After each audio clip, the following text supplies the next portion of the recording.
नमस्कार, मैं हूं इंद्र मोहन। चालबाज चीन अब एक नई चाल चल रहा है एलएसी पर। पेंगोंग 4 पर चीन ने लाउड स्पीकर लगाया है और इस लाउड स्पीकर के जरिए वो लगातार पंजाबी गानों को प्ले कर रहा है। दरअसल ये भारतीय सेना को विचलित करने के लिए इस तरीके के गाने बजाए जा रहे हैं जिससे कि उनका ध्यान भटे और फिर चीन इसी ध्यान भंग की आड़ में अपनी जो चाल है वो चल सके, क्योंकि पेंगोंग 4 पर लगातार तनाव की स्थिति बनी हुई है। दोनों सेना बिल्कुल आमने सामने है, बल्कि ये भी कहा जा रहा है कि पिछली 4 घटनाएं वहां ऐसी हुई है जिसमें फायरिंग भी की गई।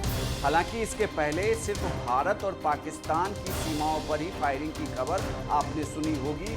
जो ये लद्दाख का एरिया है, पेंगोंग झील के आसपास का जो एरिया है, इस एरिया में फायरिंग की अनुमति नहीं थी। बायोडायवर्सिटी की वजह से इस तरीके की अनुमति नहीं दी गई थी। लेकिन अब भारत सरकार ने जो वहां पर कमांडर होंगे उन्हें वस्तु स्थिति को देखते हुए फायरिंग का अधिकार दे दिया है।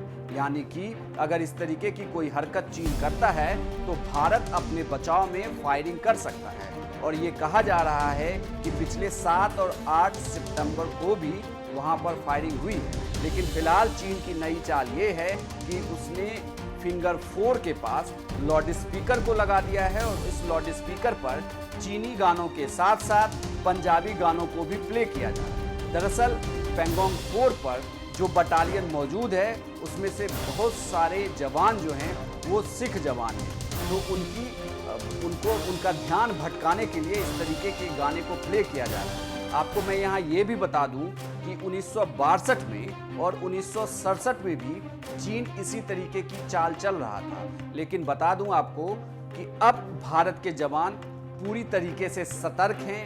वो जानते हैं कि उन्हें अपना ध्यान भटकने नहीं देना है और वो लगातार अपने पोस्ट पर डटे हुए हैं, क्योंकि जिस तरीके से भारत ने ब्लैक टॉप पर कब्जा किया और उसके बाद से अब फिंगर 4 तक अपनी स्थिति बनाई हुई है, उसके बाद से चीन के लिए लगातार मुश्किलें बढ़ गई है। क्योंकि ये कहा जा रहा है सूत्रों के हवाले से कि शी जिनपिंग लगातार सेना के ऊपर दबाव डाल रहे हैं कि चीनी सेना एलएसी पर पहले की यथास्थिति में चली जाए।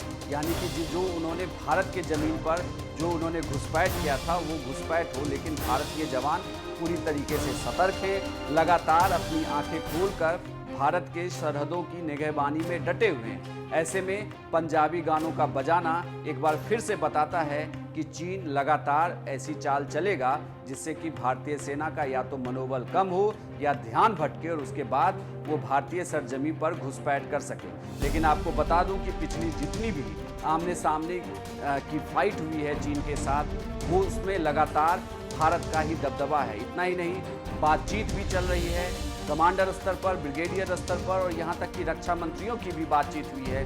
उसमें भी फॉर्मूले दिए गए हैं, लेकिन उस तरीके से बॉर्डर पर एलएसी पर अभी तक शांति जैसी कोई स्थिति बहाल होती नहीं दिख रही। चीन भी लगातार अपनी सेना बॉर्डर पर बढ़ा रहा है, तो वहीं भारत के सैनिक भी डटे हुए हैं। बल्कि जो हमारे सूत्रों के हवाले से खबर है, भारतीय सैनिकों के पास अब 1 साल तक का असला बारूद और साथ में रसद भी वहां पहुंचा दिया गया है कि अगर जंग जैसी कोई स्थिति बनती भी है तो 1 साल तक भारतीय सैनिक उस पोस्ट पर डटे रह सकते हैं, क्योंकि आने वाले दिनों में ठंड काफ़ी बढ़ने वाली है और उस जगह में टेम्परेचर माइनस में चला जाता है। ऐसी विपरीत स्थितियों में भी सैनिक डटे रहें, इसके लिए लगातार वहाँ तैयारी की जा रही है। साथ ही वहाँ पर इस बार वायुसेना की तरफ से कई जहाज़ों को, लड़ाकू विमानों को वहाँ पर उतारा गया है, जिसके जरिए एलएसी पर बिल्कुल नज़र बनाए हुए हैं भारतीय सेना। लेकिन बड़ी खबर यही है कि चीन अब फिंगर 4 के इलाके में उसने लाउड स्पीकर लगाया है और जिस पर वो लगातार पंजाबी गानों को प्ले कर रहा है।